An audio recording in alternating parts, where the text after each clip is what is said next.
Խորհրդարանի հավանությանն արժանանալու դեպքում հունվարի 7-ից բանակ զորակոչվող քաղաքացիները 2-ի փոխարեն 1.5 տարի կծառայեն։ Կառավարությունն ընդունեց պարտադիր զինծառայությունը 18 ամիս դարձնելու որոշումը։ 18 ամսյա ժամկետով ծառայություն են իրականացնելու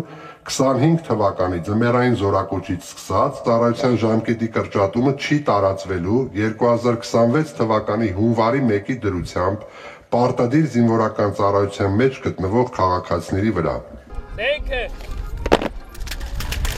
Ըստ նախագծի ծառայության ժամկետի կրճատումը հնարավոր է դարձել վերջին տարիներին պայմանագրային զինծառայության գրավչության ավելացման եւ ընդլայնման աշխատանքների շնորհիվ, մասնավորապես Պաշտպան հայրենիաց ծրագրի, որի շահառուների թիվը 4220 է։ Փաշինյանի փոխարեն նիստը վարող փոխվարչապետ Գրիգորյանին հետաքրքրում էր պաշտպանական գերատեսչությունը հաշվարկել է արդյոք ծառայության ժամկետի կրճատման ռիսկերը։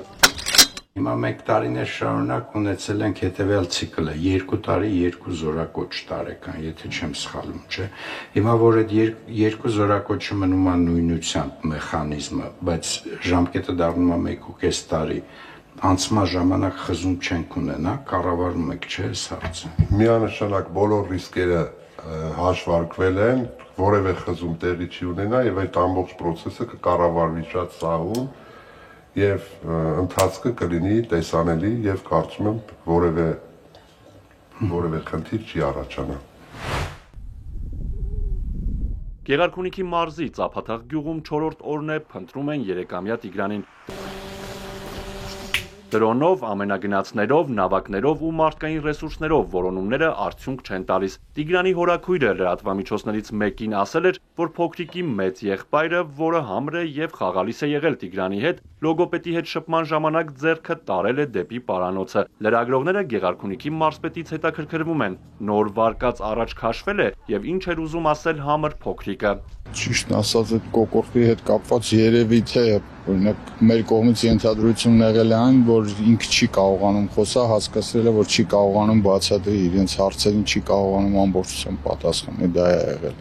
Ոչ թե այլ ինչ-որ բան է քննարկվել կոկորդին կոկորդը ցույց տալու հետ կապված։ Քրեական գործ կա հարուցված, բայց տարբեր վարկածներ, այսինքն չբացառելով ոչ մի վարկած ու այդպիսի ու այդ ուղղությամբ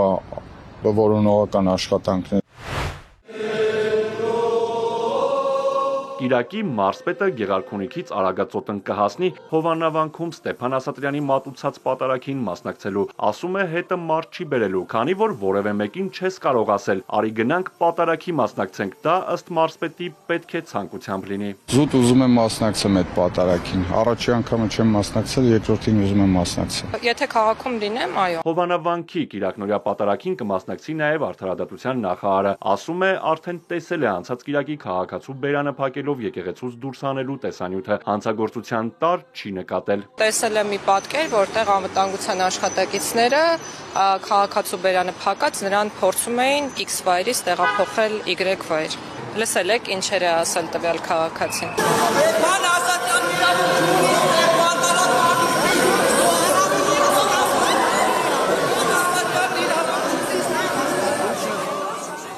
Գիտեք, ինչ որ իրավիճակում այդ գործողությունը կարող է իրավաչափ գնահատվել, ինչ որ իրավիճակում բացարձակ ոչ։ Այսինքն, եթե մենք չգիտենք ելակետերը, որոնց հիման վրա գործել են տվյալ աշխատակիցները, որևէ գնահատական տալ չենք կարող։ Ես այնտեղ չեմ եղել, չեմ լսել ինչ է ասել քաղաքացին, տեսել եմ պատկեր, որը ինձ համար բավարար չէ որևէ հետևություն անելու համար, եւ կարծում եմ որևէ մեկի համար բավարար չէ։ Քաղաքացուն եկեղեցուց հեռացնելու կադրերում բռնություն չի նկատել նաև մասնագիտությամբ իրավաբան առողջապահության նախարարը։ Պրովոկացիաները կանխատեսելի էին, ասել է Անահիտ Ավանեսյանը։ Արթուր Հակոբյան, Էպիկենտրոն։